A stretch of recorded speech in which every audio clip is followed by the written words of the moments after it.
What is up, Sooner Nation? I am Casey Mallon, and you are now in a Sooner state of mind. Make sure you subscribe on Apple Podcast and Spotify.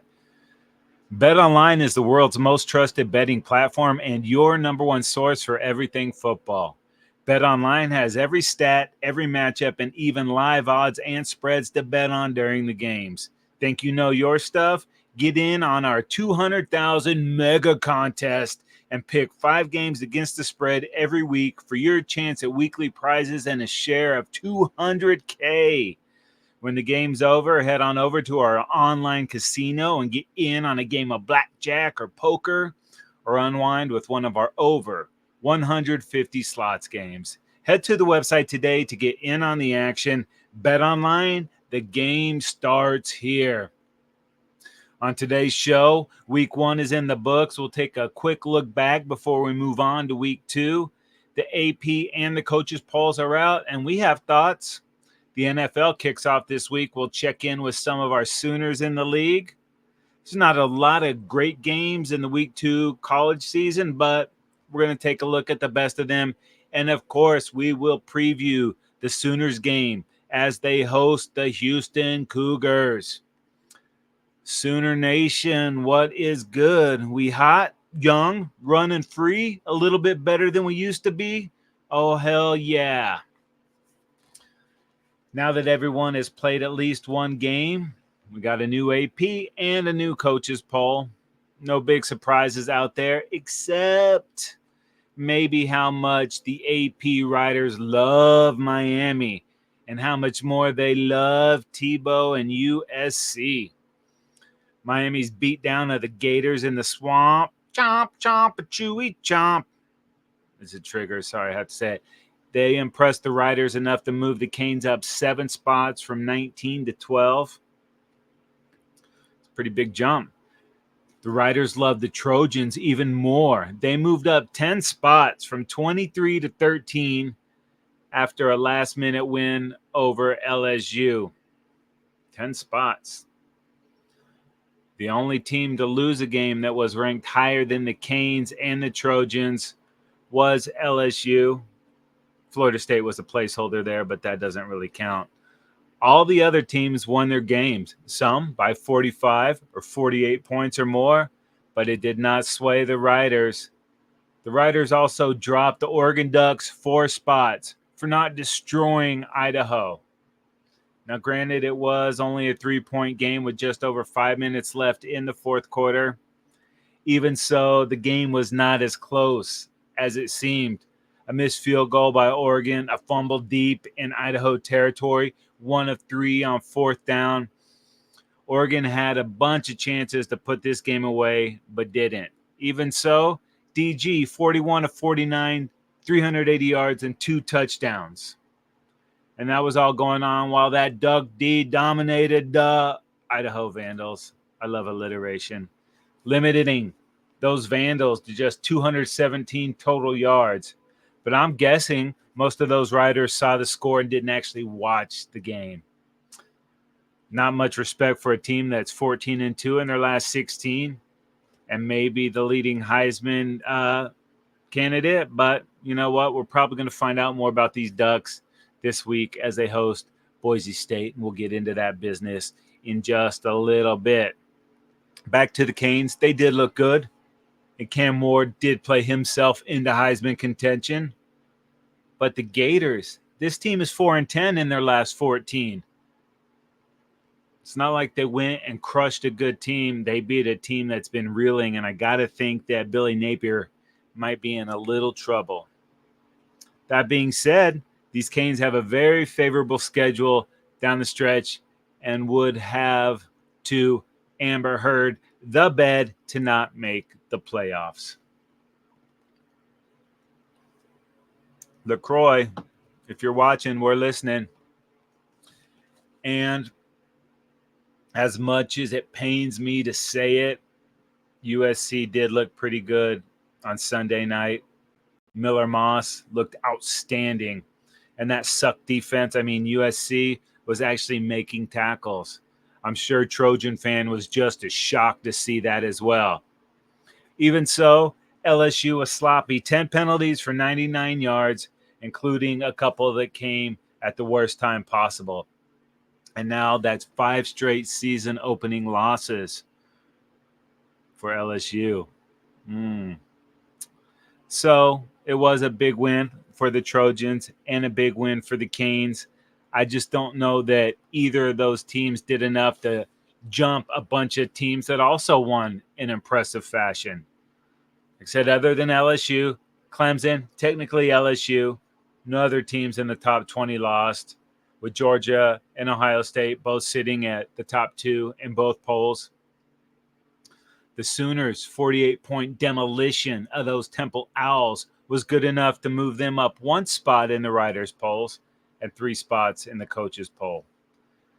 But you know what? I would rather the Sooners be ranked lower than the teams they have to play, be overlooked, and have to fight their way up. I'll take that any day of the week.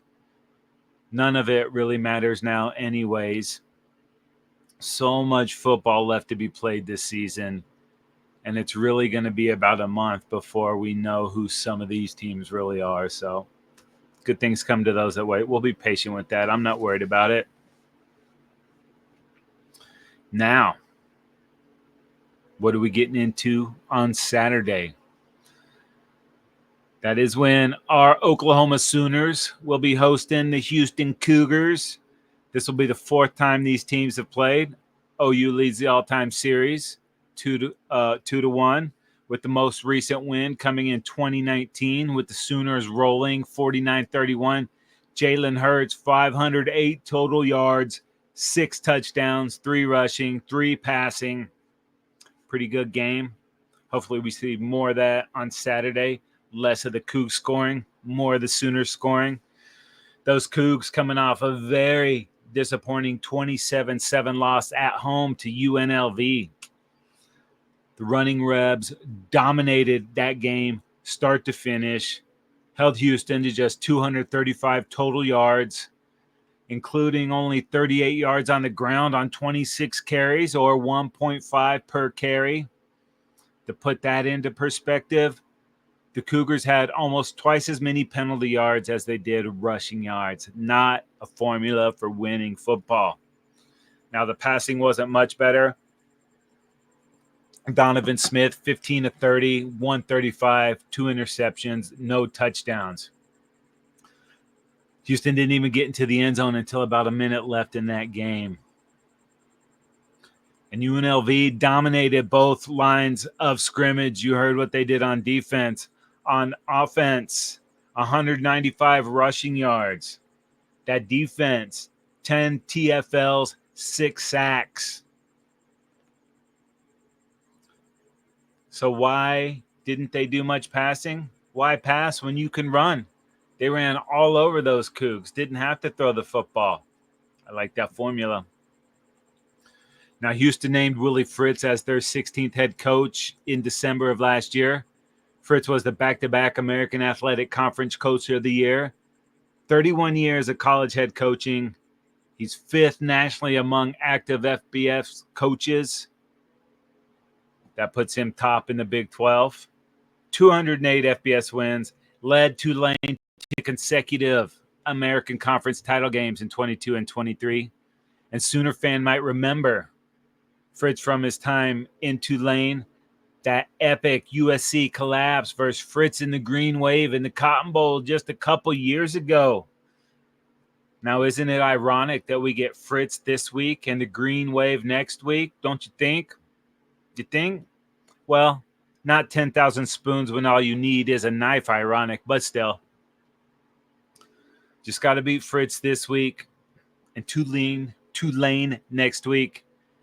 And then both of those go back to being honorary Sooners. Deal? All right. Now, these Sooners could come into this game a little too confident, especially seeing what UNLV did to these guys. But I don't think Brent Venables is going to let that happen, especially when you heard him in SC Media Days talking about he thought the team's mindset went to crap last year after they beat Texas with 2 S's. I think BV is going to have these guys on watch. He also said the last time Fritz was here representing Tulane at the time, it went down to the wire. Coach Fritz and his staff are known for being well coached and incredibly disciplined, patient. They play a tight game, try to get it to the fourth quarter, try to possess the ball, run it in a variety of ways, and take their shots. That didn't happen last week against an inferior opponent. So I don't know. Maybe that'll have these guys fired up and ready to play the Sooners. We're going to find out on Saturday. And after that beatdown they got by UNLV, Fritz and the Cougs will probably be completely focused. I don't think it's going to be enough to beat our Sooners, but it shouldn't matter if the Sooners decide to show up. Now, if they don't think they have to, bad things could happen. But the hell with that nonsense. Because once again, if Houston plays their best game, it should not be enough to hang with our Sooners. Now, injury-wise, the Sooners look to be getting back to health. It's another week for Andrell Anthony to get back up to speed. They didn't have to push it last week. I don't think they're going to have to push it this week. Obviously, no Jaleel Farouk for some time. But both Jaquez Petaway and Nick Anderson should be good to go in this game. With those cats back, maybe they push it downfield a little bit more. I think they're going to have a different approach in this game, but we will see. Surprisingly, also, BV said that starting set of Branson Hickman looked remarkably good during practice this week. Now, that might just be some of that sweet, sweet coach talk. But if nothing else, that does mean that he's getting closer to returning. Speaking of getting closer, BV also said that Troy Everett was close to returning, and he mentioned during his coach's show on Monday that redshirt sophomore offensive lineman Jake Taylor is also expected to be back on Saturday. That is good news, people. All those Sooner fans out on the ledge freaking out already about the O-line. Yeah, I'm a little worried too. That's okay, though. I know how many injuries they've been dealing with. And we still have a couple weeks to get things right before the Vols come to town. So we just got to trust the process. And even if none of those cats are back this weekend, I still want to see the Sooners run the damn rock. I absolutely loved what I saw out of both Barnes and Tatum last week, and even Franklin for that matter. As a team, Sooners 36 for 220, had one tutty and over 6 yards a carry. It should be at least that on Saturday, if not more. Also want to see more of that Zach Alley defense we got last week. Now, I don't expect the team to create 6 turnovers, but I'm not going to be mad if they make it so. Sooners defense held the Owls to 197 yards of total offense. On the ground, Temple 36 for 69 or 1.9 per carry. And as a team, the Sooners had 9 TFLs and 6 sacks. That is getting it done, people. And the Owls starting quarterback was 12 of 25 for 128 and 2 interceptions. I don't expect Smith or Ali, that's how you pronounce his last name, I think it is, to have more success than Brock had. But the main thing I want is no injuries. And after that, secondly, just more cohesion from the offense, more consistency. Third quarter kind of sucked last week. Maybe guys were kind of, checked out a little bit because the game was so out of hand. I don't want to see any of that this week. I want to see good, dynamic team football from start to finish. Keep it going. No lulls. Sure, we might have to punt a couple times, but let's keep our minds in the game and keep it flowing, because we need them to be playing at a certain level, because we do have conference play just around the corner. Time to get right, but that is coming quick. Another thing that I'm completely stoked about, the Sooners set to debut the Wilkinson-era throwback unis. Oh, that is going to look sweet out there. And if Houston wears their Houston Oiler-inspired unis, oh, baby, it will be uniform nerd nirvana. I tells you, nirvana. Woo! It is going to be good. It's a night game, so we have that long wait. It's tough to get there, but this is what we were clamoring for with all those 11 a.m. starts. Now we got a couple evening games that actually works for my schedule this weekend, so I am not mad about it. A few other games on the week 2 college schedule. It's not great. It'll get there, so we just have to kind of be patient and let this thing roll out. It's number 3, Texas. At number 10, Michigan. The Horns are 4-point favorites on the road. And unfortunately, these Horns with a W are catching these Wolverines, working in a new coaching staff, a new quarterback, a new running back, a bunch of new defensive players.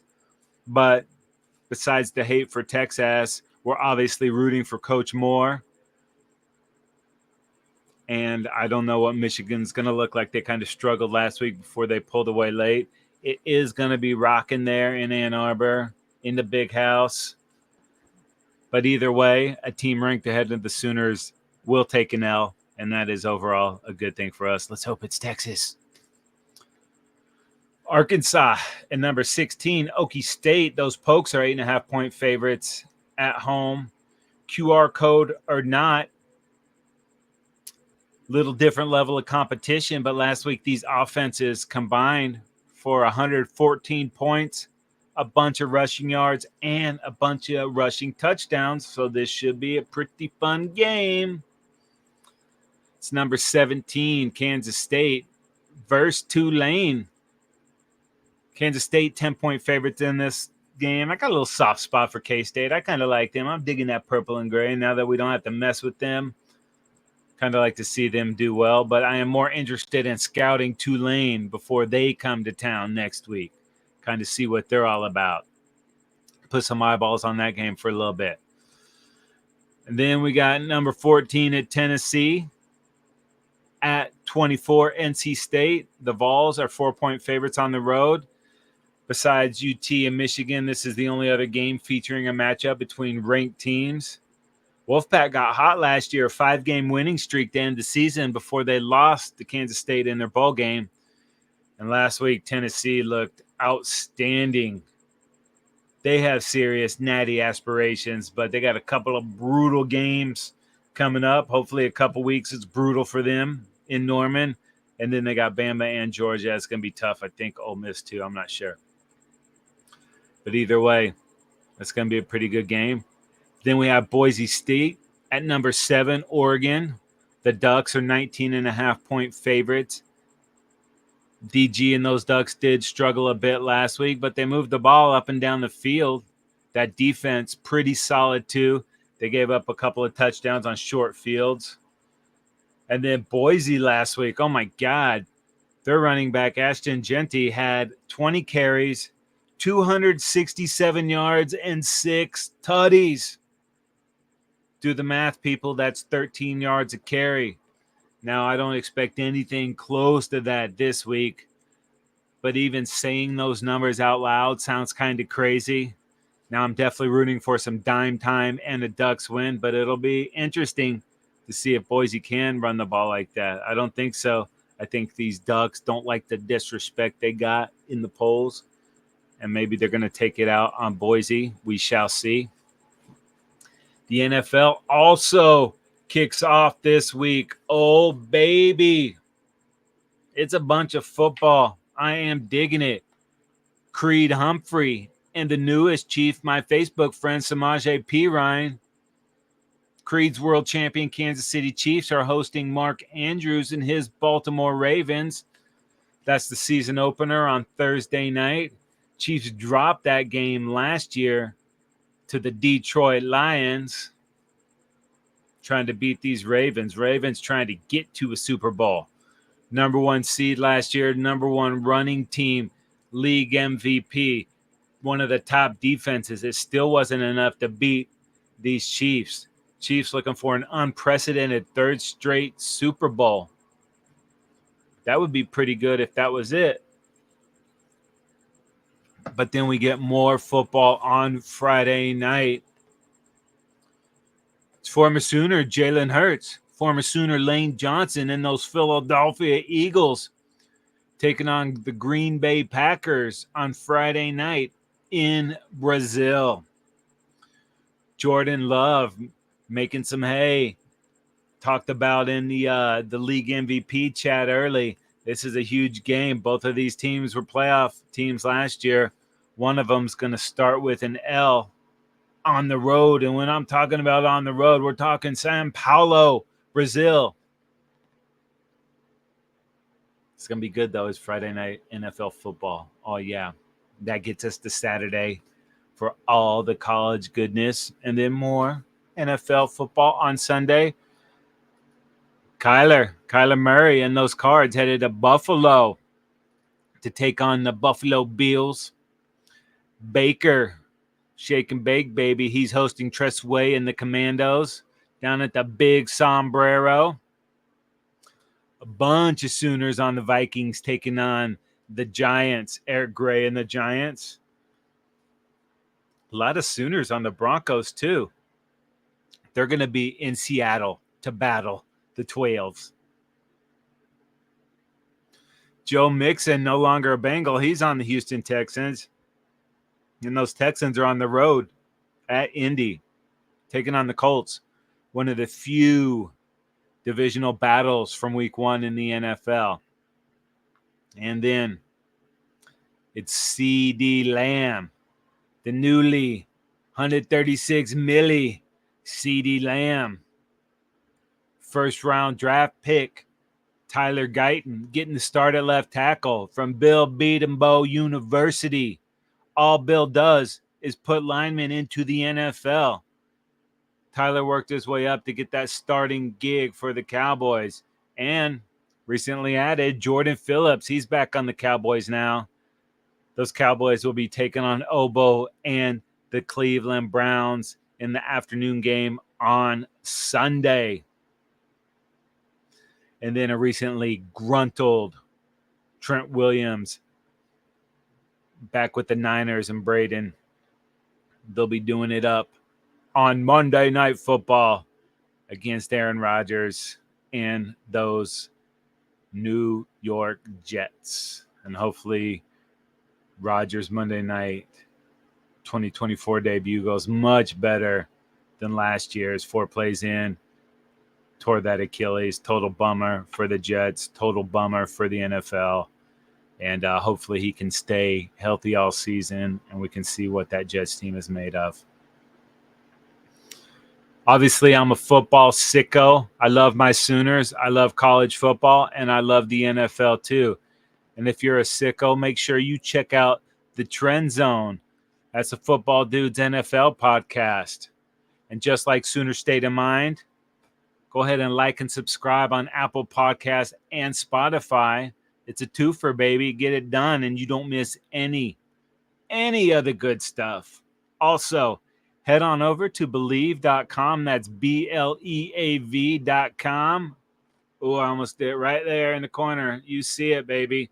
Go to shows, type in Sooner State of Mind, and you are locked. We have so much great content, people. You will not believe it. It's every team, every topic, everywhere. Believe.com. And if you're watching, hello. Comment. Tell a friend. Like us. Share it. But if you're not watching, head on over to YouTube. Search the Football Dudes. We are there. Ton of great content. Ton of video goodness. Quick reminder. Sooner State of Mind is brought to you by Bet Online. My name is Casey Mallon, and I am in a Sooner state of mind. Enjoy the games, people.